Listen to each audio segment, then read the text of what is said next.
अस्सलाम वालेकुम मतीउल्लाह जान सहाफ़ी प्रोग्राम में आज की बड़ी ख़बर, इस्लामाबाद हाई कोर्ट के नए चीफ़ जस्टिस मुस्तकिल चीफ़ जस्टिस एक और डोगर साहब चीफ़ जस्टिस सरफराज मोहम्मद डोगर मुस्तकिल चीफ़ जस्टिस के तौर पे तैनात कर दिए गए हैं। जुडिशल कमीशन ऑफ पाकिस्तान ने मंजूरी दे दी है। आज ये 16 रुकनी जुडिशल कमीशन था और 9 वोट पड़े हैं जस्टिस डोगर के हक़ में और उनके मद्दे मुकाबिल जस्टिस मियां गुल हसन औरंगज़ेब और जस्टिस मोहसिन अख्तर कियानी। जस्टिस गुल को 4 वोट पड़े हैं, जस्टिस मोहसिन अख्तर कियानी को 2 वोट पड़े हैं। और ये बड़ी खबर इसलिए भी है कि कायम मकाम चीफ़ जस्टिस से जस्टिस सरफराज मोहम्मद डोगर और पिछले कई अरसे से बड़ी तनाज़ात का शिकार रहे और ख़ास तौर पे जो बड़ी सियासी जमात पाकिस्तान तहरीक इंसाफ उसके कारकुनों के जो केसेस आते रहे, बड़ा गिला ये रहा कि वो केसेस नहीं सुने जा रहे, फ़ैसले नहीं हो रहे, ज़मानतें नहीं मिल रही। और अब ये तैनाती मुस्तकिल हो गई है जस्टिस सरफराज डोगर की। ये तैनाती कैसे हुई है, क्यों कर हुई है, किस मयार पे हुई है, इसके हवाले से बात करेंगे। हमारे साथ इस्लामाबाद स्टूडियोज़ में मौजूद हैं सीनियर जर्नलिस्ट और तजज़ियाकार हसनात मलिक। हसनात बहुत शुक्रिया। 9 वोट पड़े हैं जस्टिस डोगर को, कुल 16 अरकान थे जुडिशल कमीशन के और जस्टिस शौकत सदीकी ने भी बज़ाहिर जस्टिस सरफराज डोगर को वोट दिया है। तो क्या समझते हैं, क्या कोई भी इम्कान मौजूद था कि जस्टिस मियां गुल हसन औरंगज़ेब या justice Mohsin Akhtar Kayani chief justice बन सकते थे? देखिए मतीउल्लाह जान साहब, मे भी वो 2 ना बनते, लेकिन जस्टिस डोगर को रोकना एक बात थी ना कि क्या उनको परमानेंट चीफ जस्टिस के लिए रोका जाए। फिलहाल टाइम भी उनका केस चल रहा है, उसके बाद मे भी वो रहे ना रहे, ये एक इम्पॉर्टेंट पॉइंट था जिसमें सर, लेकिन उसमें भी नाकामी हुई। लेकिन क्यों रोकना चाह रहे थे कुछ लोग, वजह क्या थी? वजह देखें, अब जिस तरह याहिया अफरीदी साहब, एक तो वो कहते हैं जी कि सीनियरिटी पे मेरा व्यू बड़ा क्लियर है कि जी उनको बॉटम लाइन पे आना है सरफराज डोगर साहब को। और उस वक्त भी उन्होंने, हालांकि जब ट्रांसफ़र हुई है तो उन्होंने खुद कंसेंट दी और हमें कहा कि जी जब साफ़ियों से मुलाकात हुई तो उन्होंने कहा रिजॉइस करें इसको, क्योंकि मुख्तलिफ इतने बुनियादों पे लोग आ रहे हैं, लिंग्विस्टिक बुनियादों। उन्हें नहीं पता था कि जस्टिस डोगर को चीफ जस्टिस बनाने के लिए, हाँ, फिर सीनियरिटी के मामले। अच्छा, अब लेकिन ये बेबसी उनकी देखें कि वो मियां गुल हसन साहब के बारे में कहते हैं कि मैं, लेकिन मियां गुल हसन साहब के लिए वो कर कुछ नहीं सकते।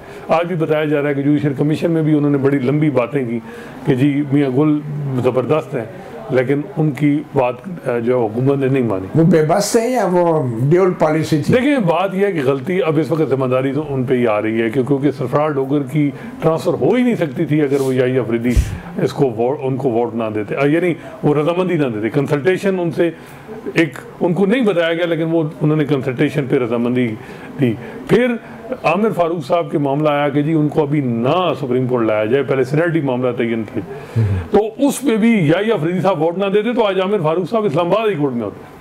इवन अख्तर हुसैन साहब ने आमिर फारूक के मुखालिफत। वापस आते हैं, जस्टिस डोगर साहब को जस्टिस शौकत सदीकी ने भी वोट दिया, जिनका एक तासुर था कि वो बड़े एंटी एस्टैब्लिशमेंट हैं और बड़े रेजिस्टेंस के वो एक इस्तारा थे और किसी ज़माने में। तो ये जो वोट उन्होंने दिया, इसकी क्या कहानी है, क्या इससे लगता है? देखिए, शौकत सदीकी साहब जो हैं वो एक तो ये है कि मौजूदा हुकूमत के बेनिफिशरी हैं। उन्होंने जिस अभी रिटायरमेंट उनकी जो जिस तरीके से उनको रिमूव किया गया, बहाल वो इस निज़ाम के तहत आए, फिर इस निज़ाम के तहत उनको एक ओहदा मिला है निज़ाम से हट। दूसरा, वो बड़ी तकारीर ऑलरेडी कुछ इंटरव्यूज़ दे चुके हैं कि जी मेरे साथ जो जब इस्लामाबाद हाई कोर्ट में इस्टेब्लिशमेंट जो कुछ कर रही थी, तो ना मोहसिन अख्तर कियानी मेरे साथ खड़े हुई है, ना कोई और जो अतर मिनल्ला या वो जज मियां गुल हसन भी उस वक्त मौजूद थे, वो भी नहीं खड़े। तो आज बाजार ये लग रहा है कि उन्होंने एक बदला भी लिया है कि भाई ठीक है, तुम लोग मेरे साथ नहीं खड़े हुए, मैं भी chief justice Islamabad high court नहीं बना। तो क्या मुराद है कि कोई उन्होंने कोई बात की ऐसी? कोई उन्होंने वहाँ इतलात है कि कोई ऐसी बात की कि मैंने बड़े बरादरान यूसुफ देखे हैं। अच्छा, और इस तरह की बात, मतलब ये जो भी वोटिंग की है उन्होंने असूल या मयार पे नहीं, गुस्से में की है। बस उन्होंने कहा जी कि किसी ने कहा कि सेंटिटी उन्होंने कहा सेंटिटी नहीं है, सर्टेनिटी चाहिए। तो वो इस तरह की सेंटिटी नहीं, सर्टेनिटी। अच्छा, उन्होंने कोई इस तरह की बात सुना है कि की है। अच्छा, तो बरकत शौकत सदीकी साहब जो हैं वो उन्होंने कोई ऐसी बात नहीं है, उन्होंने जैसे कहते हैं कि फर्मली कहा कि जी मैं सरफराज डोगर साहब के साथ खुल के जी खुल। बहरहाल अब ये बताएं कि इसका क्या मतलब है ख़ास तौर पे पीटीआई के लिए, कि जिसके हवाले से हम पिछले कई हफ्ते से देख रहे हैं कि वो तो हाई कोर्ट के बाहर और अंदर एहतजाज ही कर रहे हैं, तारीखें मांगते फिरते हैं कभी उनके हक में फैसले नहीं आते हाई कोर्ट से, हियरिंग्स नहीं होती हैं और जस्टिस डोगर से मुज़ाकरात हो रहे होते हैं, तो इसका क्या मतलब है पीटीआई के लिए? देखिए, एक फ़ायदा भी हुआ, एक नुकसान हुआ। पहले डोगर साहब भी हुकूमत को नाराज़ नहीं कर सकते थे, उनको वोट चाहिए थे। जिस अब देखें तो ये 9 वोट, अगर हुकूमत के 7 पक्के वोट हैं जो उनको पड़े, अगर हुकूमत ना चाहती तो डोगर साहब परमानेंट चीफ जस्टिस ना होते। अब वो परमानेंट हो गए, अब हुकूमत के मोहताज नहीं है वो। अब डोगर साहब के लिए भी है कि भाई अब आप परमानेंट बन गए हैं तो थोड़ा बहुत यानी परमानेंट है, क्योंकि अब आपकी प्रमोशन सुप्रीम कोर्ट में तो बड़े दूर बाद जाने। लेकिन जिस तरीके से वो आए, आप लेकिन मेरा ख्याल है कि हुकूमत बड़ी कन्विंस है। पीटीआई के लिए जैसे मैंने कहा, दोनों चीज़ें, एक तो ये है कि पीटीआई ने वोट नहीं दिया डोगर साहब को, और डोगर साहब बड़ा खुल के कहते हैं कि जी मैं ये जब कर रहा हूँ, ये मैं कर रहा हूँ, मैं बस मैंने तो पीटीआई के लिए क्या मतलब है? पीटीआई के लिए अब देखना होगा, जैसे मैंने बताया कि 6 महीने में तो उनको कोई रिलीफ डोगर साहब ने दिया। अब परमानेंट होके में भी कुछ कर दें, जिसके चांसेस नहीं है, लेकिन क्या पता है कोई ख्याल आ जाए कि भाई यार थोड़ा सा ना इमेज भी कोई कर लें, लेकिन ऐसी चीज़ नहीं है। सूरत हाल जो बज़ाहिर ही लग रहा है कि डोगर साहब जो हैं वो इस निज़ाम के तहत इस निज़ाम के बेनिफिशरी हैं और निज़ाम को नुकसान नहीं देंगे। अच्छा, क्विकली आने इससे जुड़ा दूसरा केस भी है मखसूस नशस्तों का। इलेक्शन कमीशन आज दूसरे दिन इजलास हो रहे हैं, लेकिन वो बेनतीजा इजलास हो रहे हैं। मखसूस नशस्तों के हवाले से अभी तक हुक्मरान इत्तेहाद को भी सीटें नहीं दी गई, और वो फिर ऑर्डर ऑफ द कोर्ट की भी एक कंट्रोवर्सी है। ये मामला किस तरफ जा रहा है?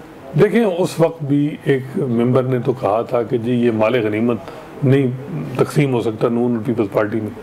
ये जो सीटें अगर पीटीआई को नहीं मिलती, सुन्नी इत्तेहाद कौंसिल को नहीं मिलती, तो दूसरों को भी नहीं मिल सकती। हालांकि मेरा ख्याल है कि किसी जज ने ये बात, सबसे अहम पॉइंट था कि ये दूसरों को किस बुनियाद पर। अब खैर फैसला भी हो चुका है। एक तो कहा गया कि सर्टिफाइड कापी का इंतज़ार करें। अब सर्टिफाइड कापी, प्रॉब्लम ये है कि 12 जजेस साइन करेंगे तो ऑर्डर ऑफ द कोर्ट जारी होगा। अगर नहीं होता तो फिर वो मेजॉरिटी के ऑर्डर पे इलेक्शन कमीशन को कहा जाए कि आप अमल दरामद करें। लेकिन क्या 2 जजों को, जस्टिस आयशा, जस्टिस अकील अब्बासी को, ये कानून अख्तियार देता है कि वो इनकार कर दें दस्तखत करने? बिल्कुल, उन्होंने ऑलरेडी अपनी ओपिनियन एक्सप्रेस कर दी है कि हम एग्री नहीं करते कि आप हमें बेंच का हिस्सा बनाएं।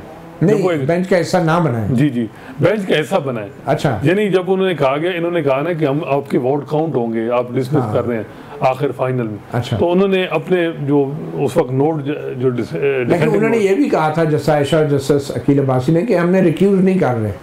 रिक्यूज का नहीं, उन्होंने ये कहा था कि हम डिसमिस कर रहे हैं। हाँ। और ये जो आपका कहना है कि हमारा वोट आखिर फाइनल डिटर्मिनेशन में हम इस चीज से एग्री नहीं करते, तो अब जाहिर बात है वो एग्री नहीं करते तो वो दस्तखत क्यों करेंगे? तो फिर वो ऑर्डर ऑफ द कोर्ट तो नहीं है। ऑर्डर ऑफ द कोर्ट नहीं होगा, लेकिन इलेक्शन कमीशन बजाय ये लग रहा है कि दबाव आएगा कि जी ये जो दूसरे 7 जजेस का फैसला है, ये मेजॉरिटी का, आप इस पे अमल दरामद करें और बिस्मिल्लाह करें। लेकिन फिर सवाल ये भी पैदा होता है ना कि क्या 2 डिसेंटिंग जजेस जो हैं वो ऑर्डर ऑफ द कोर्ट को रोक सकते हैं?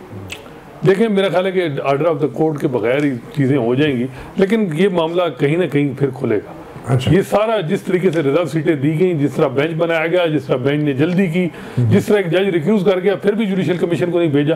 फौजी अदालतों में सिविलियन ट्रायल के लिए जज की जरूरत थी तो जुडिशल कमीशन को लिखा जाता कि हमें जी जज चाहिए। यहाँ क्यों नहीं कि जी हमें ओरिजिनल बेंच के जो जज हैं अवेलेबल हैं या नहीं, जुडिशल कमीशन अप्रूव करता ना करता, लेकिन आपको लिखना चाहिए था। तो इस वक्त जो इन पे बर्डन है जजेस पे था कि इन्होंने मामला खुद, जो 2 जज वो जिनके खिलाफ फैसला है मेजॉरिटी का 12 जुलाई पिछले साल के, इन्होंने इंसाफ की राह में रुकावट डाली, वो जज खुद बैठ के फैसले को रिव्यू कर रहे हैं। तो ऐसी चीज़ें अनप्रेसिडेंटेड हुई हैं रिजर्व सीट केस में।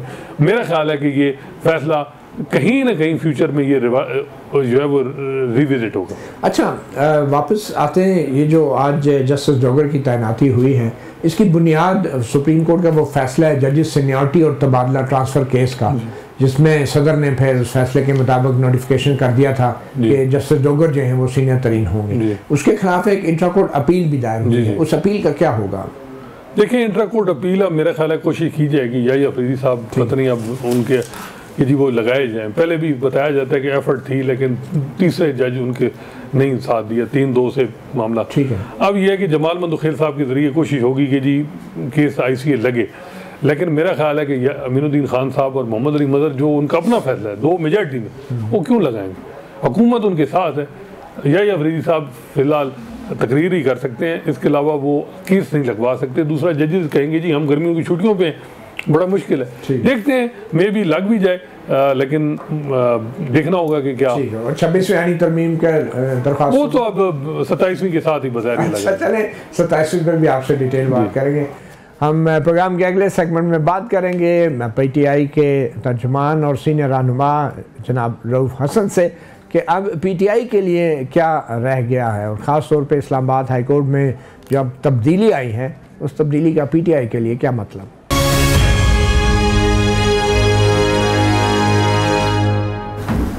Welcome back. हमारे साथ मौजूद हैं पाकिस्तान तहरीक इंसाफ के रहनुमा जनाब रऊफ हसन, जो सरबराह हैं पार्टी की पॉलिसी थिंक टैंक के। रऊफ हसन साहब, बहुत शुक्रिया। बड़ी मुश्किल सूरत हाल में है आपकी पार्टी। बज़ाहिर हर रोज़ आपके लिए बुरी खबरें आ रही हैं, स्टार्टिंग फ्रॉम क्या कहना चाहिए फील्ड मार्शल और सदर ट्रम्प की मुलाकात, उसके बाद जजेस सीनियरिटी तबादला केस भी वो आपके ख़िलाफ़ हो गया, जजेस के बल्कि ख़िलाफ़ हो गया, और फिर मखसूस नशस्तों का केस। और आज की खबर ये है कि आपके पसंदीदा कायम मकाम chief justice Islamabad high court justice Sarfaraz Dogar जो हैं वो मुस्तकिल चीफ जस्टिस बन गए हैं। तो किस तरफ जा रही है आपकी पार्टी? अभी भी कोई उम्मीद बाकी है? आपकी मुस्कुराहट से तो जाहिर होता है कि हालात इतने ख़राब नहीं है जितने आपके अल्फाज बयान कर रहे हैं। कि मुझे बिल्कुल, मैं फील करता हूँ कि उम्मीद के बगैर तो आप ज़िंदा भी नहीं रह सकते। बिल्कुल, मैं बहुत पुरुम्मीद हूँ मामला ठीक होंगे।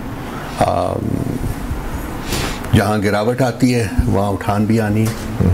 मैं तो बिलीव करता हूँ उसमें, और हमेशा से even in the worst of times I have tried के इंसान पर उम्मीद रहे। ये सब कुछ जो आपने कहा है बिल्कुल ठीक है। अनफॉर्चुनेटली ये सब कुछ हुआ है, बदकिस्मती है। ख़ासकर जो तकलीफ़ है सबसे ज़्यादा वो अदलिया के डिमॉलिश करने में, क्योंकि अदलिया ही वो एक इंस्टीट्यूशन होता है, एक पिलर होता है जो कि पूरी रियासत को थामता है। जहाँ इंसाफ नहीं होगा वहाँ रियासत जो है वो वापसी हो जाती है। फिर ये जो कुछ हुआ है और जो कुछ हो रहा है नहीं होना चाहिए था, लेकिन जहाँ अंधेरा होता है वहाँ सुबह भी होगा। चले जी, let's hope for the best. मगर आज ही आपके 5 रहनुमा जो कि जेल में हैं, मियाँ महमूद रशीद, डॉक्टर यास्मीन राशिद, शाह महमूद कुरैशी, एजाज अहमद चौधरी और उमर सरफराज चीमा, इनकी तरफ से ख़त मंजर आम पे आया है, बल्कि आप ही मंजर आम पे लाए हैं। और ये एक प्रेस रिलीज़ है बज़ाहिर, जिसमें कहा गया है कि मुल्क की तारीख़ के बदतरीन बहरान से निकलने का वाहिद रास्ता मुज़ाकरात है। मुज़ाकरात हर सतह पर होने चाहिए, सियासी सतह पर भी मुज़ाकरात ज़रूरी हैं, मुक़तदरा की सतह पर भी मुज़ाकरात ज़रूरी हैं। अब ये मुक़तदरा पता नहीं किसको कह रहे। आगाज़कार के तौर पे सियासी सतह पर मुज़ाकरात किए जाएँ, तहरीक इंसाफ के लाहौर में असीर रहनुमाओं को इसका हिस्सा बनाया जाए। मुज़ाकरात का आगाज़ करने पर किसी फरीक को मतऊन करना इस सारे अमल को सबसार करने के मुतरादिफ होगा। इसकी सारी जिम्मेदारी हुकूमत पर होगी। मुज़ाकराती कमेटी की तकर्री के लिए पैटर्न इन चीफ जनाब इमरान खान तक रसाई आसान बनाना होगी, ताकि तहरीक की लीडरशिप वसी मुशावरत कर सके। मुलाकात के इस अमल को वक्तन फ़वक्तन जारी रखना होगा। ये ख़त या ये प्रेस रिलीज़, ये तो माइनस इमरान खान नहीं हो गया? इमरान खान की इजाज़त के बगैर इमरान खान की पार्टी के इतने बड़े लीडरों ने इतनी बड़ी पेशकश कर दी है हुकूमत को। नंबर 1 बात, इमरान खान माइनस नहीं हुआ, ना हो सकता है। PTI इमरान खान ही है सिर्फ, के बगैर कोई क्या है, किससे पूछ के लिखा है? दूसरी बात, ये पहला ख़त नहीं है। ये शायद आप इसको पहला ख़त समझ रहे हैं। इसके पहले भी इन्होंने बहुत सारे ख़त लिखे हैं जिसमें वे अपने ख्यालात का इजहार करते रहे हैं। और पार्टी में हमारे में एक बड़ी फ्रीडम है कि आप खुल के बात करें। इसकी ज़रूरत क्यों पड़ी? नहीं, और जो कुछ इस ख़त में लिखा हुआ है मैं कुलियतन उसके साथ एग्री करता हूँ। मैं वो बंदा हूँ जिसने कि हमेशा मुज़ाकरात की बात की है। मगर क्या ये इमरान खान से पूछ के लिखा गया? इमरान खान साहब भी मुज़ाकरात की बात कर रहे हैं। उन्होंने कब कहा है कि हम मुज़ाकरात के लिए तैयार नहीं? बार बार उन्होंने कहा है। ये इमरान खान साहब के ही जो कंटेंशन है उसको ही ये सपोर्ट कर रहे हैं। और उन्होंने कहा है कि जी दोनों लोगों से बात की जाए। और हमने इंगेज किया था पहले भी 7 हफ्ते के लिए, आपको याद होगा। लेकिन चूंकि ये खान साहब की मुलाकात नहीं करा सके थे सिर्फ एक, तो इसलिए वो जो मामला था वो आगे नहीं बढ़ सका।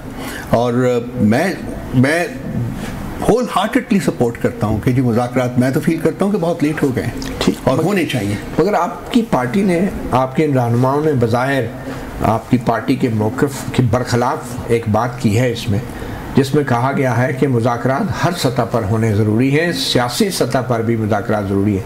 जबकि इमरान खान तो कहते रहे हैं कि मैं तो उससे बात करूँगा जिसके पास कोई अख्तियार है। तो फिर अब ये दोबारा से सियासी सतह पर भी मुज़ाकरात के लिए इमरान खान राज़ी हो गए हैं या अभी उनका जवाब आना है? वो खान साहब ने सियासी सतह के ऊपर मुज़ाकरात का आगाज़ किया था। 7 हफ्ते तक वो मुज़ाकरात हुए थे। पहली दफ़ा मीटिंग में हमने उन्हें कहा जी कि हमारा खान साहब के साथ हमारी मुज़ाकराती टीम का मुलाकात कराई जाए ताकि उनसे इंस्ट्रक्शंस हम लेते रहें। हमारी जो उनकी पॉलिटिकल क्रॉस द बोर्ड जो लोग थे उन्होंने कहा जी कि 1 दिन का मसला ये हो जाएगा। वो 1 दिन, 2 दिन, 3 दिन, 7 दिन हो गए और 7 दिन के बाद उन्होंने हैंड्स अप कर दिए। सो वी रियलाइज्ड कि जी इनके पास कुछ भी नहीं है। सो उस स्टेज के ऊपर वो मुज़ाकरात जो है वो उनको टर्मिनेट किया गया था। आज भी जो हमारी कुछ देर पहले मैं आपके साथ शेयर कर लेता हूँ कि जो बातचीत का प्रॉस्पेक्ट एक निकला था उसमें यही था कि डायरेक्टली शायद वो लोग सामने ना आए और उनको कैमोफ्लेज किया जाए इन अ पॉलिटिकल अपैरल। कौन लोग?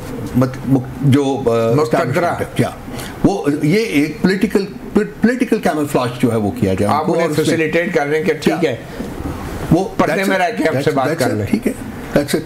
सो there is always a way. देखिए जब आप इस नतीजे के ऊपर पहुंचेंगे कि मुज़ाकरात करने हैं और दोनों पार्टीज इस पर राजी हो जाएंगी, फिर रास्ते निकल आते हैं मुज़ाकरात के, उसके बाद कोई प्रॉब्लम नहीं रहता और मुज़ाकरात के अलावा कोई हल है ही नहीं है।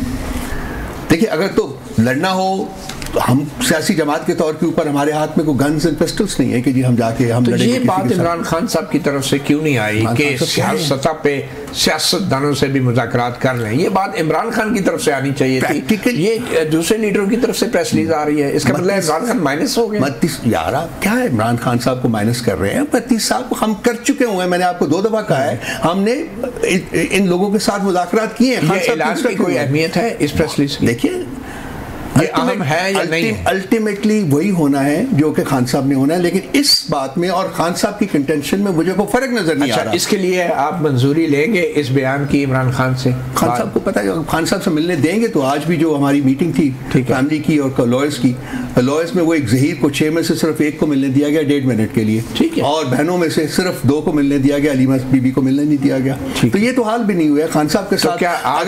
अगर खान साहब के साथ हमारी रेगुलर मुलाकात होती रहती तो शायद इस लेटर की नौबत ना आती। अच्छा, तो आज जो मुलाकात हुई है उस मुलाकात में भी ये बयान ज़ेर बहस नहीं है? मुझे नहीं पता कि ये ज़ेर बहस आया कि नहीं, क्योंकि ये शाम को आया हमारे पास, मेरे पास आया दोपहर के बाद। मुलाकात से पहले का ही आ गया होगा ना ये बयान? नहीं, मुलाकात से पहले का नहीं आया, ये हमारे पास दोपहर के बाद आया है जब उनकी वहाँ मुलाकात जो ख़त्म हुई है अडियाला में, सॉरी कोट लखपत में, तो उसके बाद ये स्टेटमेंट मेरे पास आई है कोई तकरीबन 3:30 बजे। क्या ये जो 5 लीडर हैं जिनकी तरफ से ये खत मंजर-ए-आम पे आया, ये 5 लीडर्स में से किसी की इमरान खान से मुलाकात हुई? नहीं। तो आप समझते हैं कि ये बयान पार्टी पॉलिसी के मुताबिक है और पार्टी की जो सेंट्रल बॉडी है, चेयरमैन है आपकी पार्टी के, उन सब की मुशावरत से बयान जारी किया गया है, या ये बयान सिर्फ इन 5 रहनुमाओं का है, पीटीआई का नहीं है? मैं आपको ये डिसजॉइंटेड सवाल नहीं मुझे समझ आ रही। पीटीआई का बयान है। मेरी बात सुनिए, खान साहब के साथ मुलाकात ही नहीं हो रही तो उनकी कंसल्टेशन के साथ कैसे हो सकता है? जो बाहर लीडरशिप है, लेकिन खान साहब हमेशा डायलॉग की बात करते रहे हैं। ये पार्टी का बयान, कभी उन्होंने डायलॉग की बात से इनकार नहीं किया, हमेशा। ये भी डायलॉग की बात कर रहे हैं, तो फर्क क्या है? नहीं, फर्क है ना, कोई फर्क नहीं है। इसमें कहा गया है कि हर सतह पर, सियासी सतह पर भी जरूरी देख लेंगे, जबकि खान साहब ने कहा है कि इनके पास कुछ नहीं है देने को। वो नहीं है, उसके बाद से दोबारा कोई बयान नहीं है खान साहब की तरफ से। कैमोफ्लेज कर देते हैं इसको, खत्म हुई बात। मुज़ाकरात की बात उधर भी है इधर भी है, मुज़ाकरात का मैं भी बात कर रहा हूँ, सब लोग बात कर रहे हैं। हम तो प्रोपोनेंट्स हैं मुज़ाकरात के। अच्छा, इसी स्टेज के ऊपर बजट के ऊपर भी अली मीन गंडापुर साहब ने कहा कि बहुत ज़रूरी था वरना हुकूमत गिर जाती। आप इत्तफाक करते हैं जो खान साहब से पूछे बगैर बजट पास कर दिया गया? आप कब्रें क्यों खोद रहे हैं? गुजर गया, बजट पास हो गया, एक कॉन्स्टिट्यूशनल रिस्पॉन्सिबिलिटी थी, वो कर लिया, खत्म हो गई। 2 दिन पहले 2 दिन बाद क्या फ़र्क पड़ा? खत्म हो गया। खान साहब से मंजूरी तो नहीं, बहुत लेट कर रहे हैं, एक पिछले लास्ट वीक करना था ये सवाल। मैं आ जाता, वो होते रहे सवाल, आप छोड़ देना सर। अच्छा, आप छोड़, और तो कंटेम्परेरी सवाल करते हैं। चलिए ठीक है, चलिए आगे चलते हैं।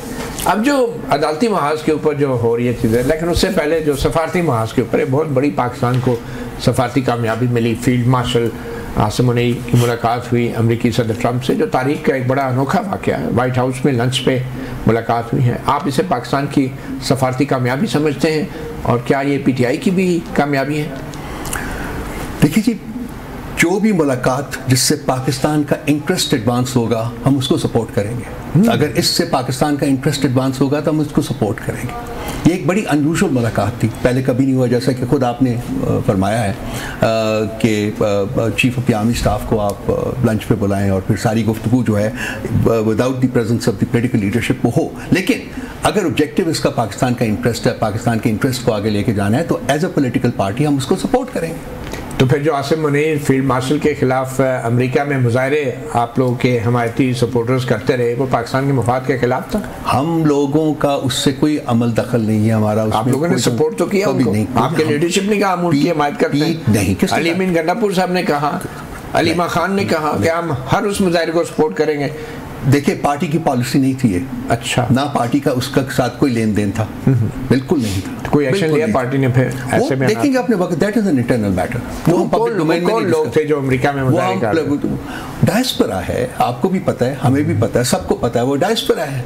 जो उनके पाकिस्तान के बारे में उनके कंसर्न्स हैं वो उसको एक्सप्रेस करते रहते हैं। ये पहला मौका नहीं कि उन्होंने प्रोटेस्ट किया है, वो करते रहते हैं। यूके में भी होता है, बाकी शहरों में भी होता है, उनका राइट है, वहाँ उनको ये राइट मिलता है, वो प्रोटेस्ट कर देते हैं। तो आप वेलकम करते हैं सदर ट्रंप की मुलाकात फील्ड मार्शल से जो हुई है, उसको खुशाइन करार देते हैं? मैं उसको कहा है कि जी वो पाकिस्तान के इंटरेस्ट को जो एडवांस करेगा, जो भी मुलाकात, जो भी इंटरेक्शन, जो होगा, हम उसको सपोर्ट करेंगे। क्या इस मुलाकात ने पाकिस्तान के इंटरेस्ट को एडवांस किया? ये वक्त बताएगा। अच्छा, ये वक्त बताएगा। लेकिन अच्छा सपोर्ट कर दिया, पॉजिटिव डेवलपमेंट थी। वक्त बताएगा हमें कि क्या उससे पाकिस्तान के इंटरेस्ट किस तरीके से एडवांस होंगे। तो उस मुलाकात का पीटीआई को क्या फ़ायदा या नुकसान हुआ? किस मुलाकात का? ये जो फील्ड मार्शल और ट्रंप की हुई, आपका बयानिया तो माजरत के साथ पिट गया। अमेरिका में जो एक बन रहा था बयानिया कि अमेरिकी सदर को पाकिस्तान के मामलात में मुदाखलत करनी चाहिए, इमरान खान की रिहाई के लिए उनको कोशिश करनी चाहिए, और रिचर्ड गनल के बयानात भी आते रहे, वो कहाँ गया सब कुछ? आप मुझे पीटीआई का एक बयानिया निकाल दें जिसमें हमने कहा है जी कि उनको हम प्रेसिडेंट ट्रंप को या किसी अमेरिकन अथॉरिटी को पाकिस्तान के मामलात में दखल अंदाजी करनी चाहिए। मुझे एक निकाल दीजिए। सही, एक निकाल दीजिए। ये सारा प्रोपेगेंडा है। हमने कभी किसी फॉरेन कंट्री को नहीं कहा कि जी आप पाकिस्तान के मामलात में दखल दें, और एज ए पोलिटिकल पार्टी हम ये कह भी नहीं सकते, ना हमें कहना चाहिए। तो ठीक है, वो डायस्पोरा का मसला है, उनके साथ डील करें, वो करते हैं। तो अब कम से कम अमेरिका की तरफ से तो आपको कोई ऐसा उम्मीद नहीं है, और डायस्पोरा भी आप कहीं नजर नहीं आ रहा आपका सड़कों पे हिमायत?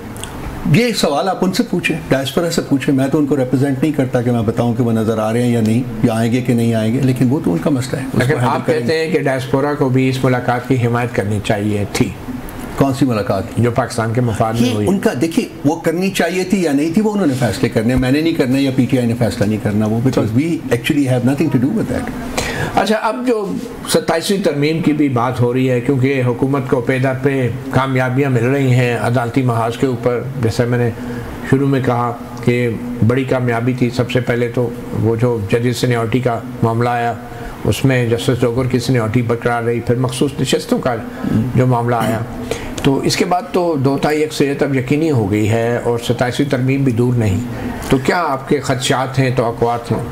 26वीं आईनी तरमीम के बाद जो अदलिया का इंडिपेंडेंट आज़ाद अदलिया का कॉन्सेप्ट पाकिस्तान से ख़त्म हो चुका हुआ है। चूँकि उनको जुडिशल कमीशन में न्यूमेरिकल सुपीरियरिटी उनको हासिल है हुकूमत वक्त को, इसलिए वो अपनी पसंद के जजेस अपॉइंट करते जा रहे हैं ताकि वो अपनी पसंद के फैसले ले सकें, और यही हो रहा है और यही होता रहेगा फॉर द फोर्सेबल फ्यूचर। अब वो 27वीं तरमीम लाएँ, 28वीं लाएँ, 29वीं लाएँ, 30वीं लाएँ या 31वीं लाएँ, ये उनके ऊपर है। नंबर्स उनके पास आ गए हैं, और ये जो पेशावर हाई कोर्ट ने रोका है वो पिटिशन के ऊपर, कुछ लोग, ये भी मेरे ख्याल 1-2 दिन में वकीट हो जाएगा। सारा कुछ जमीयत उलमा इस्लाम की तरफ से। हाँ, मैं तो नहीं क्रेडिट ले रहा, वो कह रहे हैं हमें ज़्यादा सीटें मिलनी चाहिए। मैं तो नहीं क्रेडिट ले रहा, मैं ये कह रहा हूँ ये भी 1-2 दिन में वकीट हो जाएगा, तो वो सारे उनको मिल जाएंगे, रिजर्व सीटें उनको मिल जाएंगी, जो कि बंदरबांट हो चुकी हुई है, बल्कि ऑलरेडी वो नंबर्स आ चुके हुए हैं। सो दे विल हैव 2/3 मेजॉरिटी। सो वो अदलिया उनके पास पड़ी हुई है, और पार्लियामेंट के अंदर उनके पास 2/3 मेजॉरिटी है। So technically speaking they can do whatever they want, including change of government in KPK. ये आपकी ख्वाहिश होगी, मेरी तो नहीं है। अभी भी हमारी बड़ी सिक्योर वहाँ मेजॉरिटी है, 97 वर्सेस 47 आई थिंक, हमारी बड़ी सिक्योर मेजॉरिटी है, और मेरा नहीं ख्याल कि केपी से कोई बंदा जो है वो हिला सकते हैं वो। अच्छा, मकसूद नशिस्तों के फैसले के हवाले से कुछ एक कंट्रोवर्सी सामने आई कि अभी तक जजेस ने दस्तखत नहीं किए। वो एक टेक्निकल प्रॉब्लम है। कोर्ट जो है वो टेक्निकल प्रॉब्लम है, कोई इतना बड़ा इशू नहीं है। बहुत बड़ा इशू है सर, टेक्निकल प्रॉब्लम है बिल्कुल। जब तक सारे जज साहिबान के दस्तखत नहीं होते वो कोर्ट ऑर्डर नहीं बन सकता। ये टेक्निकलिटी मौजूद है और वो 2 जजेस जो हैं वो उन्होंने साइन नहीं किए, क्योंकि उन्होंने बेंच से निकलने के पहले कह दिया था जी कि हम इसमें शरीक नहीं करेंगे। तो उस वक्त टेक्निकली होना ये चाहिए था कि ये बेंच रिकॉन्स्टिट्यूट होता और 2 नए जजेस को उसमें इंडक्ट करके 13 जजेस को वो कंप्लीट किया करते, लेकिन इनको शायद 2 और जज मिले नहीं जो अपना ज़मीर बेच सके। तो वो फिर उन्होंने उसी का 11 जजेस के साथ उन्होंने वो हियरिंग की और अब वो चीज़ इनके सामने आ गई है। आप ये कह रहे हैं 2 जज और मिले नहीं जो अपना ज़मीर बेच सके, तो जो फैसला आया ये ज़मीर बेच के आया है क्या? आप क्या कहना चाहते हैं? That is a way of saying it basically. वो ज़्यादा कुछ जो जजेस जिस तरीके से अपॉइंट हो रहे हैं, जिस किस्म के जजेस आ रहे हैं, जैसे ट्रांसफर्स हो रही हैं, जैसे चीफ जस्टिस बनाए जा रहे हैं मेरे भाई, तो क्या उसमें कोई कॉन्स्टिट्यूशन मौजूद है? चले, आपका आइन और कानून मौजूद है उसमें। एक छोटी सी ब्रेक लेते हैं। Welcome back. सहाफ़ी प्रोग्राम में रऊफ़ हसन, रहनुमा पाकिस्तान तहरीक इंसाफ, हमारे साथ मौजूद हैं। रऊफ़ हसन साहब, जो फैसला मखसूस नशिस्तों का आया उसके ऊपर तो आपने अपने जज्बात का इजहार कर दिया। आज जुडिशल कमीशन के इजलास में जस्टिस सरफराज डोगर को इस्लामाबाद हाई कोर्ट का मुस्तकिल चीफ जस्टिस भी बना दिया गया है। जस्टिस सरफराज डोगर के साथ आपकी नोक झोंक, PTI की नोक झोंक काफ़ी अरसे से चल रही है। PTI के बहुत से मुकदमात हैं, कारकुनों के, लीडरों के, इमरान खान के। तो क्या अब आपकी उम्मीद है इस्लामाबाद हाई कोर्ट से, अब जबकि justice Dogar is there to stay? देखिए, जो हमारा एक्सपीरियंस इस वक्त तक का रहा है वो तो फ्रैंकली कोई इतना ज़्यादा पॉजिटिव नहीं रहा। खान साहब की जितने भी मुकदमात लगे हैं वहाँ, जो हमारी पिटिशन है मसलन याल कादर में, वो 5 महीने के बाद बड़ी कोशिश करने के बाद वो लगी और उसके बाद 1 महीना हो गया, वो उसकी कोई लगातार उसकी सुनवाई भी नहीं हो रही और वो उसके ऊपर मुकदमात जो हैं वो मतलब आगे नहीं बढ़ रहा वो मुकदमा। इसके अलावा और भी बहुत सारे फैक्टर्स हैं। ये जो अभी हुआ है रिजर्व सीट्स के ऊपर हुआ है, फ्रेंकली मतलब ये हम तो इसको ना आईनी मानते हैं ना कानूनी मानते हैं, ये जो कुछ भी हुआ है। और टेक्निकली भी 13 मेंबर्स के की कोर्ट ने वही आपको पता है कि आप पाकिस्तान के आइन के मुताबिक वही लोग, रिव्यू पिटिशन थी, this was not an original petition, it was a review petition. Review petition वही लोग सुनते हैं, वही जजेस सुनते हैं जिन्होंने के पहले ओरिजिनल फैसला दिया होता है। और ये उसके बिल्कुल बरक्स हुआ है कि नया बेंच उन्होंने पूरा कॉन्स्टिट्यूट किया जिसने कि ये सुना है दिस इज रॉन्ग, और फिर 13 जजेस के फायदे जो उनका जो जजमेंट होती है उसको 11 जजेस का बेंच जो है वो नहीं कर सकता रिप्यूडिएट, ये भी आइन के मुखालिफ है। ये तमाम चीज़ें मौजूद हैं और मेरा ख्याल है कि petition at some point in time, अब तो वो चूंकि ये रिव्यू पिटिशन थी तो वो खत्म हो गया मामला, लेकिन ये मामला तो उठेंगे, वक्त के साथ साथ उठेंगे। ये जो जस्टिस डोगर साहब को आज अक्सरियती वोट 9 वोटों से जुडिशल कमीशन में मुस्तकिल chief justice Islamabad high court लगाया गया है।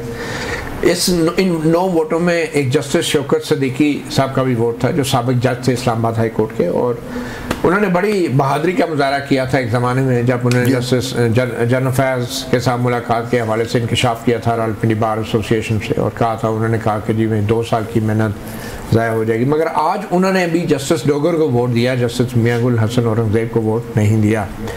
तो आप क्या समझते हैं कि जजेस जो हैं वो पैंतरे बदलते रहते हैं ख़ासतौर पे रिटायरमेंट के बाद, और कैसे देख रहे हैं आप इस वोटिंग के अमल को ख़ासतौर पे? ये एज एक्सपेक्टेड है। बाय द वे आपकी पार्टी के लोगों ने जस्टिस मियां गुल हसन औरंगज़ेब को वोट दिया है। जी, आई नो दैट उन्हीं को देना चाहिए था, बिल्कुल ठीक किया उन्होंने। लेकिन देखिए ये एक है, अब एक ट्रेंड ये चल पड़ा है, 26वीं आईनी तरमीम के बाद जज नहीं रहे हैं, frankly to be honest about it, and I pity them, I actually pity them, they are not जजेस any longer, they are government servants. और हुकूमत जो है जब अपने जज अपॉइंट करेगी, अपनी मर्जी के करेगी, तो फिर अपनी मर्जी के फैसले भी तो लेगी ना। तो यही है, this is an ongoing trend. अब देखते हैं कब तक ये चलता है। तब होगा क्या? अब इमरान खान जेल में हैं, केसेस उनके लग नहीं रहे, और फिर आपके मुज़ाकरात की पेशकश पे कोई कान नहीं धर रहा, कोई रिस्पॉन्स नहीं आ रहा, अदालतों पे आपको एतबार नहीं है, तो फिर आप क्या करेंगे? कि आपकी हिकमत अमली क्या है इमरान खान को बाहर निकालने की और सूरत हाल को बदलने की? प्रोजेक्ट इमरान खान का मतलब है कि जो लोग हैं वो चाहते हैं कि हुकूमत वक्त जो है वो चाहती है कि खान साहब जेल में रहें, कौन से प्रोजेक्ट की 2024 प्रोजेक्ट इमरान खान जो है बेसिकली 2018 में भी एक प्रोजेक्ट इसी तरह का था ना, तो आप 2024 में प्रोजेक्ट नो प्रोजेक्ट है ना, वो सारा बिल्कुल जेन्युइन वोट था, ये भी जेन्युइन ये प्रोजेक्ट की टीम बदल गई है तो नहीं, वो आपकी शैतानी जो है मैं उसको नेग्लेक्ट करूंगा। हकीकत है, तारीखी हकीकत है, रिकॉर्ड कोई तारीखी हकीकत नहीं है, हम तारीख बना देते हैं जिसका कोई बेसिस नहीं। तो ये सुना है प्रोजेक्ट नवाज शरीफ है, बल्कि आप इसे प्रोजेक्ट इमरान खान बिल्कुल कि उनको आपने जेल में रखना है और वो जेल में है। और उसकी बड़ा क्लियर एक इंडिकेशन आपके सामने आ रही है कि उनके मुकदमात की हेयरिंग्स को भी डिले किया जा रहा है, उनके मुकदमात में जो बेल्स जहाँ सस्पेंशन ऑफ सेंटेंस की बात है उसको भी डिले किया जा रहा है। तो वो बेसिक ऑब्जेक्टिव बड़ा क्लियर है कि जी उन्होंने जेल में रहना है। और पार्टी जो है वो ज़ेर अताब है पिछले 3 साल से। क्या ऑब्जेक्टिव है वो कुछ समझ नहीं आ रही है। उनको निकालने का, खान साहब को बाहर निकालने का है, पार्टी का जो प्रोग्राम है उसको आगे बढ़ाने का। एज आई सेड कि जहाँ अंधेरा होता है वहाँ रोशनी भी आती है। हमारे अपने हैं तरीके। आज खान साहब ने जो बहनों के साथ बात करते हुए उन्होंने कही है कि जी आप अशूरा के फ़ौरन बाद जो है हमारी जो मूवमेंट है उसको शुरू करें। शायद वो आपको नहीं, 10 मुहर्रम के बाद बिल्कुल शायद नहीं आए, बिल्कुल आए। तो वो एक जो ये जो पुरअमन एहतजाज होगा सारे मुल्क में। अलीमा खान ने मीडिया से बात करते हुए कहा है कि 10 मुहर्रम के बाद इस गुलामी के निज़ाम के बाद तहरीक शुरू कर दे। और पंजाब असम्बली में मज़ाहमत की तारीफ़ की है, अपोजिशन लीडर की तारीफ़ की है।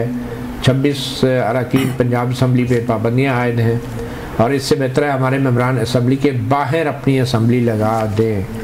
तो दोबारा इस्तीफे देने से तो आप लोगों ने तौबा कर लिया ना, ये असम्बलियों से इस्तीफे देने से तो तौबा कर लिया। पुरअमन एहतजाज की मुख्तलिफ शक्लें सामने आएंगी। अच्छा। और ये सारे मुल्क में स्प्रेड आउट। उनमें इस्तीफे भी एक ऑप्शन है? नहीं, बिल्कुल ही तौबा कर लिए। नहीं, तौबा की बात नहीं है। इंसान अपनी गलतियों से सबक सीखता है। अच्छा। बिल्कुल। तो फिर है क्या? क्योंकि बज़ाहिर तो आप सफारती मुहासबे पर भी आप लोगों को वो सपोर्ट नहीं है।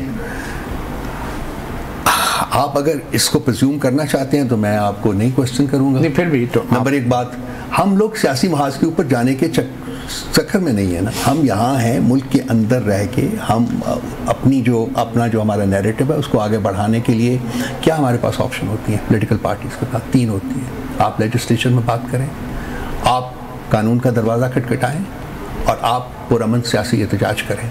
लेजिस्लेचर का हाल आपने देख लिया है। 26वीं तरमीम के बाद आपका ये पिलर जो अदलिया का ये मस्मार हो चुका हुआ है, डिमॉलिश हो चुका हुआ है। आपके पास एक ही ऑप्शन रहती है, आप पुरअमन सियासी एहतजाज का आगाज़ करें। वो हो रहा है। खान साहब ने उसके बारे में इंस्ट्रक्शंस दे दी। पुरअमन सियासी एहतजाज से क्या मुराद? आप अपना जो मैसेज है वो आवाम तक लेके जाएं एक पुरअमन तरीके से, वो भी पुरअमन रहें, किसी किस्म की वायलेंस ना हो। आप अपनी बात जो है सड़कों पे नहीं निकलना। ये अब जब आएंगे खदोखाल मुझे नहीं पता कि क्या होता है। आपकी राय में निकलना पड़ेगा। मैं अपनी राय नहीं दे सकता इस सिलसिले में। वो तो पार्टी आप policy think tank party policy think tank इनके साथ डील नहीं करता। अच्छा। वो फॉरेन पॉलिसी और अभी वो फंक्शनल भी नहीं हुआ पूरी तरह बाय द वे। अच्छा। हमारे पास कोई जगह ही नहीं बैठने को। आपके थिंक टैंक में तो पेट्रोल वगैरह है ना लेकिन ये है कि पॉलिसी थिंक टैंक डेफिनेटली आप कंटिन्यूसली सोच तो रहे होंगे कि आइंदा की पॉलिसी क्या होगी, तो कहाँ पे गलती हुई है आप समझते हैं? देखिए आप कामयाबियाँ होंगी लेकिन कोई गलती का भी थोड़ा सा असेसमेंट है। मैं क्लैरिफाई करना चाहता हूँ कि इस पॉलिसी में मेरा कोई अमल दखल नहीं है। इस मौजूदा पॉलिसी में नहीं, ये हो रहा है जो कुछ, हाँ मैं उनमें से बहुत सी चीज़ों को सपोर्ट करता हूँ। जैसे कि मैं मुज़ाकरात के कॉन्सेप्ट को सपोर्ट करता हूँ, होल हार्टेडली सपोर्ट करता हूँ। ये आइडिया किसका था? ये खत लिखने का आइडिया किसका? ये आप उनसे पूछे जिन्होंने साइन किए। अच्छा, लेकिन आपके लिए उनको मिले ना, क्यों नहीं जाते आप? जाएं। अच्छा, नहीं आपको नहीं आइडिया ये स्टार्ट कहाँ से हुआ? नहीं, I have nothing to do with that. ये किसी जेलर साहब ने तो नहीं आइडिया दिया कि यार ये सारे लिख के दे दो? I don't understand the reason for this question. I mean कि फिर आपको पार्टी का इतना बड़ा स्टेटमेंट आ गई है and you have no idea कि पहले भी मैंने आपसे अर्ज किया, मैंने कहा है आप उसको याद रखें। मैंने कहा इससे पहले भी 8-10 खत लिख चुके हुए हैं। आज ही आपको एक खत मिल गया। लेकिन इसमें एक डिफरेंट बात हुई है। कुछ नहीं है, कुछ डिफरेंट नहीं है जो पॉलिसी पार्टी की पॉलिसी में नहीं है। हम मुज़ाकरात की बात करते रहे। मैं कितनी दफ़ा प्रोग्राम निकाली है, दर्जनों प्रोग्राम। मैं पार्टी पॉलिसी की मैं ऊपर कहता हूँ कि जी आप मुज़ाकरात होने चाहिए। What is different in this letter? उन्होंने उसको रिएट्रेट किया है जो उनके साथ हो रहा है जेल में, उसलिए उन्होंने चाहा कि वो भी अपना मैसेज जो है वो बाहर ला लें। यही हमारी पार्टी की पॉलिसी है, मुज़ाकरात होने चाहिए। बार बार खान साहब खुद कह चुके हैं, कोई फ़र्क नहीं है। अब हुकूमत ने अभी हाल ही में बजट मंजूर किया है और उसमें ऑब्वियसली बिजली की कीमतें हैं, पेट्रोल की कीमतें खैर बजट के अलावा उन्होंने बढ़ा दी हैं और गैस की कीमतों पे भी परमानेंट टैक्स जो है इंक्रीज़ कर दिया है।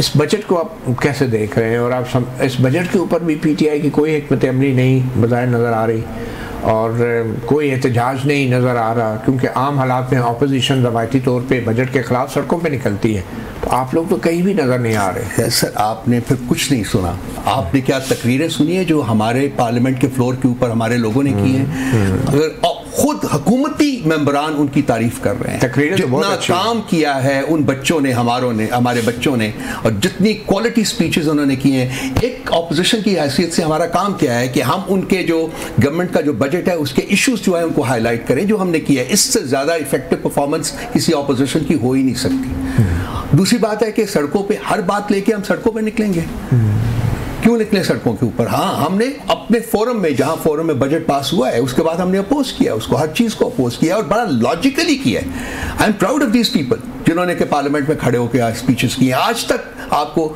इतनी जो तारीख है आपकी, जब भी इस मुल्क में जमहूरियत हुई है, कभी ऑपोजिशन, किसी ऑपोजिशन ने इस किस्म की परफॉर्मेंस नहीं दी जो हमने दी, हमारे बच्चों ने दी है। I am really proud of them. Okay, 9 मई के जो मुकदमात हैं, अब उसमें आपको पता है फौजी अदालतों के हवाले से भी सुप्रीम कोर्ट ने कह दिया है कि सिविलियन शहरियों का ट्रायल किया जा सकता है, सिविलियन मुलजमान का। तो अब ये खबरें भी चल रही है कि शायद इमरान खान का भी कोर्ट मार्शल किया जा सकता हो, और फिर 9 मई के बहुत सारे ऐसे लोग जो कि जेल काट रहे हैं, उनकी वेलफेयर के हवाले से पीटीआई ने कुछ मालूम किया कि वो कहाँ हैं, किस हाल में हैं। ये खबरें भी हैं कि बहुत से लोग बीमार होकर इस दुनिया से रुखसत हो गए। क्या इत्तलात हैं पीटीआई के पास? आज हमारे नैरेटिव में भी आप देख लीजिए तो 6 लोगों के मरने की इत्तला है और उनमें से 2 जो है वो कस्टडी में मरे हैं, बाकी वो रिलीज़ होने के फ़ौरन बाद हुए हैं। और हेपेटाइटिस वगैरह का मसला है, और हेपेटाइटिस आपको पता है it's a water borne disease, तो वहाँ मेरा ख्याल है शायद कोई गंदा पानी वानी पिया है सारा कुछ, लेकिन हमने इसको टेकअप किया और हम इसको आगे लेके चले। किस लेवल पे टेकअप किए, कहाँ टेकअप किए? हम क्या कर सकते हैं बताइए? आप मेरी जगह अगर पार्टी की जगह हो तो क्या कर सकते हैं? आपने प्राइम मिनिस्टर को खत लिखा, वो हम करेंगे, जुडिशल कमीशन के लिए कोई आप लोग मुतालबा कर रहे हैं, आगे जुडिशल कमीशन के मुतालबे के ऊपर क्या हुआ आप बनवा दीजिए, वो हम और 10 खत लिखते थे, आज लिख देते हैं हम लोग। देखिए ना, हम लोग जो अपनी कंस्ट्रेंट्स हैं उसके अंदर रह के मेरे भाई ऑपरेट करना है हमने, ठीक है। दूसरा जाके खान साहब को मिलिट्री ट्रायल हो सकता है उनका, that's speculative, I will not comment on anything which is speculative. जब होगा, जैसा होगा उसको देखेंगे इंशाल्लाह। तो केसेस जो पेंडिंग हैं, ख़ास तौर पे इमरान खान के जो केसेस पेंडिंग हैं, बज़ाहिर तो कोई सूरत नज़र नहीं आ रही कि वो जल्द लग जाएंगे। जो अपीलें, और ख़ास तौर पे जो अल-कादर ट्रस्ट केस का जो एक प्रोसेस है, उसमें सज़ाओं की मुअत्तली की दरख्वास्तों पे अभी तक किसी किस्म की कोई तारीख भी सामने नहीं आई, और शायद वो ऑर्डर भी सामने नहीं आया। यही हमारा प्रॉब्लम है, हम तो पीछे प्रॉब्लम तो है, लेकिन पीटीआई के पास इसका सोल्यूशन क्या है? आपने पाकिस्तान का जो इस वक्त जिस एम्बिट है उसके अंदर रह के ही हम एक सियासी जमात की हैसियत से ऑपरेट कर सकते हैं ना। तो जितने भी ऑप्शन हमारे पास हैं हम उनको एक्सरसाइज करने की पूरी कोशिश कर रही हैं, that's all we can do. उसके अलावा हम क्या करें? हमने गोली तो नहीं चलानी। अगर आपने मुल्क का जो सिस्टम है उसको करप्ट कर दिया, डिमोलिश कर दिया है, तो एक सियासी जमात के पास रह क्या जाता है उसके बाद करने को? बाकी रहा, मैंने अर्ज़ किया है कि अशूरा के बाद ये जो पुरअमन एहतजाज की बात है वो खान साहब ने आज की है, उसका आपके पास उसके खतोखाल जो आपके सामने आ जाएंगे। सुबह सिंध में जब ये नहरों का तनाज़ा खड़ा हुआ, लोग सड़कों पे आए और वफाक को मजबूर किया कि अपना फ़ैसला वापस ले, एक सूबा पूरा, और सूबे में जो हुकूमत थी उसके भी शायद इतनी हमायत नहीं थी जब ये लोग निकले। आपकी केपीके में तो उससे भी ज़्यादा मजबूत हुकूमत है और पूरा सूबा है, और बज़ाहिर बिल्कुल ही आपकी हुकूमत बेबस नज़र आ रही है। कोई हुकूमत के पास भी हिकमत अमली नहीं है, इतने बड़ी सियासी जमात है, पूरा सूबे में हुकूमत है और बिल्कुल नाकाम है। आप समझते हैं अली मीन गंडापुर कामयाब एक वज़ीर आला है? वन साइडेड स्टेटमेंट्स आपकी बहुत ज़्यादा आ रही हैं आज। जो हमने निकले हैं बाहर, क्या हुआ है हमारे साथ, ज़रा उसको भी बयान कर देना ताकि लोग सुन सकें। बयान करें, संजानी का इंसिडेंट बयान करें, लाहौर का इंसिडेंट बयान करें, फिर 26 नवंबर का इंसिडेंट बयान करें, किस तरीके से लॉकडाउन किया जाता था वो बयान करें। लोग तो आए हैं, लेकिन लोगों के साथ हुआ क्या है? That is the crisis. क्या आप चाहते हैं कि हम और लोग मरवाएं? खान साहब ने कहा था कि नहीं, हम नहीं झोंक सकते अपने लोगों को इस तरीके से। सो इसीलिए एक नई तर्ज का पुरअमन एहतजाज जो है वो टेलर किया जा रहा है, और उसको करेंगे, यही हम कर सकते हैं, वो हम करेंगे, डेफिनेटली करेंगे, लेके चलेंगे आगे। लेकिन मेरी आप लोगों से दरख्वास्त है कि जो एक इशू है उसकी दोनों साइड्स बयान करें ना। ठीक, दोस्त हैं। बहुत शुक्रिया Rauf Hasan sahab, wish you best of luck. Thank you sir. सहाफ़ी प्रोग्राम से इतना ही, इजाज़त दीजिए, अल्लाह हाफिज़।